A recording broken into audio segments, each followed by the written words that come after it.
Hi, this is Linda of Woman to Woman Conversations in Black and White, partners with Bernadette, and she's really good at doing these little pop-ups, so I'm going to do one today. Today is April 14th, 2021, and Dante Wright was just killed a few days ago, so between the Derek Chauvin trial and the Dante Wright killing, there's a lot going on right now across our nation.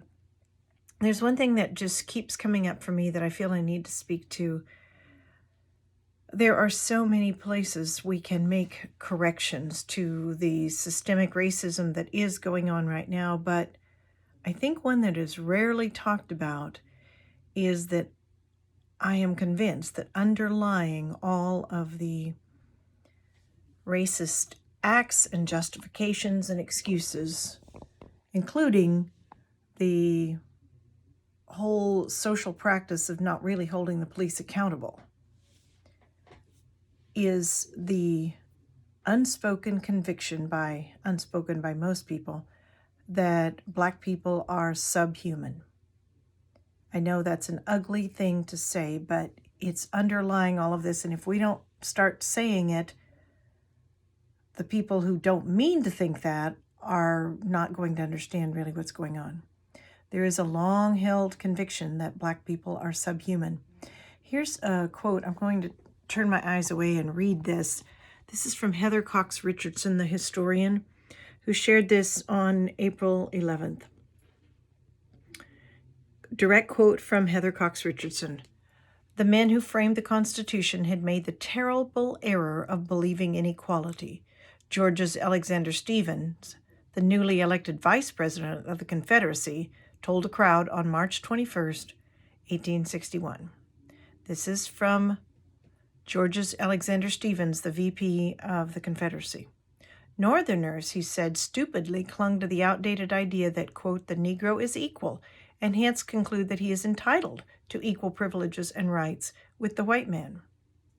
Stephens went on, in contrast to the United States government, Stephens said the Confederate government rested on the great truth that the Negro is not equal to the white man, that subordination to the superior race is his natural and normal condition. Stephens told listeners that the Confederate government, quote, is the first in the history of the world based upon this great physical, philosophical, and moral truth." This is from the Vice President of the Confederacy about Black people and their subhumanity. Now, step up one more thing, and we're going to look at author Sam Kean.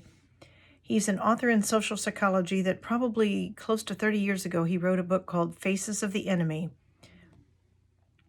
Here is a summary of that.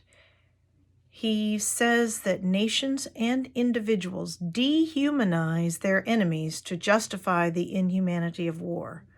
Faces of the Enemy, his book, contends that before a drop of blood is spilled, we must, quote, think each other to death.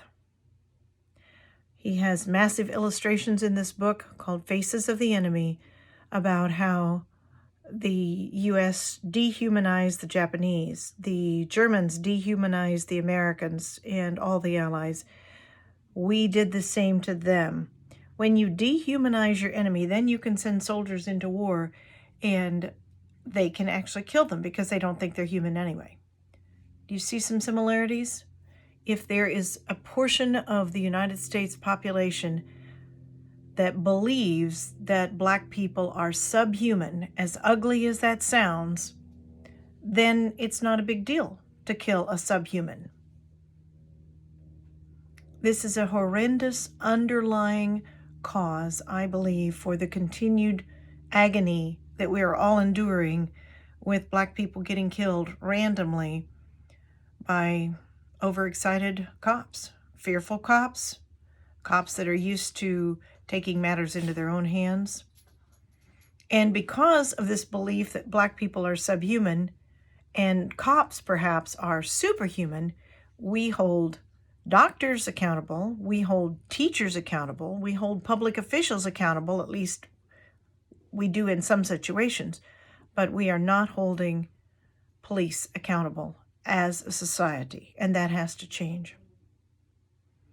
Perhaps Bernadette and I will discuss this too together in the next couple of weeks, but I felt I wanted to put this out there now. So thank you. I hope you will tune into our channel called Woman to Woman, Conversations in Black and White, and we have a Facebook page where we post those as well.